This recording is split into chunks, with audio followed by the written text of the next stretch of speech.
Deere devil attitude. ಡೇರ್ನೆಸ್ ಬೇಕು. Deere devil attitude ನಮ್ಮನ್ನ ಆತಂಕಕ್ಕೆ ಮತ್ತೆ ಸಮಸ್ಯೆಗಳಿಗೆ ತಂದಿಡುತ್ತೆ. ನಾನು ಯಾವುದಕ್ಕೂ ಭಯ ಪಡ್ತಾ ಇರಲಿಲ್ಲ.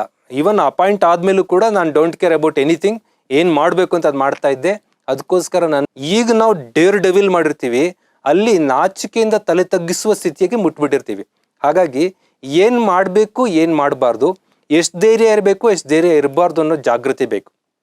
Even the tiger, even the lion, ಕಾಡಿನ ರಾಜ ಅನ್ನೋ ಲಯನ್ ಕೂಡ ಮುಂದಕ್ಕೆ ಜಂಪ್ ಮಾಡೋ ಮೊದಲು 2-3 ಸ್ಟೆಪ್ ಹಿಂದೆ ತಗೊಳತ್ತೆ. ಆ ಹಿಂದೆ ತಗೊಂಡಾಗ ಥಿಂಕ್ ಮಾಡುತ್ತೆ ಜಂಪ್ ಮಾಡ್ಲೋ ಬೇಡ ಅಂತ. ನೀವು ಅಷ್ಟೇ ಅತಿಯಾದ ಧೈರ್ಯ, ಓವರ್ ಡೇರ್ ಡೆವಿಲ್ನೆಸ್ ಬೇಡ. ಅಂದರೆ ನೀವೀಗೇನು ಪ್ರತಿಭಟನೆ ಮಾಡ್ತಾ ಇದ್ದೀರಿ ಅದು ಇದಕ್ಕೆ ಅಂತ ಅಲ್ಲ. ತುಂಬ ಈ ಹುಡುಗರು ನಾನು ಮೀಟ್ ಆಗ್ತಾ ಇರ್ತೀನಿಲ್ಲ ಸರ್, ನನ್ನ ಮೇಲೆ ಒಂದು FIR ಇದೆ. ಈ FIR ಇದೆ ಅನ್ನೋದು 21 ವರ್ಷ 22 ವರ್ಷ ಹುಡುಗರಲ್ಲಿ ಬರಬಾರ್ದು. That's too dangerous. ಅದು ನಿಮ್ಗೆ ಬಂದಿರೋದೇ ಅತಿಯಾದ ಧೈರ್ಯ ಪ್ರದರ್ಶನದಿಂದ. ಇದು ಮಾಡ್ಕೋಬೇಡಿ. ನೀವು ಕೇರ್ಫುಲ್ಲಾಗಿ ಹ್ಯಾಂಡ್ಲ್ ಮಾಡಿ. Safety is important. ನಿಮ್ಮ ಸುರಕ್ಷತೆ ಇಂಪಾರ್ಟೆಂಟ್.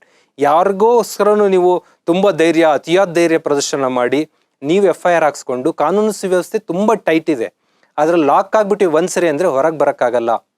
ಒಮ್ಮೆ ಒಬ್ಬ SP ಅವ್ರ ಜೊತೆ ಮಾತಾಡ್ತಾ ಇರ್ತಿದ್ರು. ಮಂಜುನಾಥ್, ಒಂದು ಅಪರಾಧ ಮಾಡೋವರೆಗೂ ಆತನಿಗೆ ಟೆನ್ಷನ್ ಇಲ್ಲ, ಅದು ಮಾಡಿದ ನಂತರ ಟೆನ್ಷನ್ ಆರಂಭ ಆಗತ್ತೆ. ಯಾವ ಥರ ಇರುತ್ತೆ ಅಂದರೆ ಯಾಕಾದರೂ ಮಾಡಿದ್ನು ಅಂತ. ಅಂದರೆ ಅತಿಯಾದ ಧೈರ್ಯದಿಂದ ಹಿಂಗಾಗುತ್ತೆ ಅನ್ನೋ ಒಂದು ಅನಾಹುತ ಆಗುತ್ತೆ ಅನ್ನೋ ನಿಮಗೆ ಗೊತ್ತಿದ್ರೆ ಮಾಡಲ್ಲ. ದಟ್ಸ್ ವೈ ಅತಿಯಾದ ಧೈರ್ಯದಿಂದ ಇರುವುದು ಬೇಕಾಗಿಲ್ಲ ಸ್ನೇಹಿತರೆ.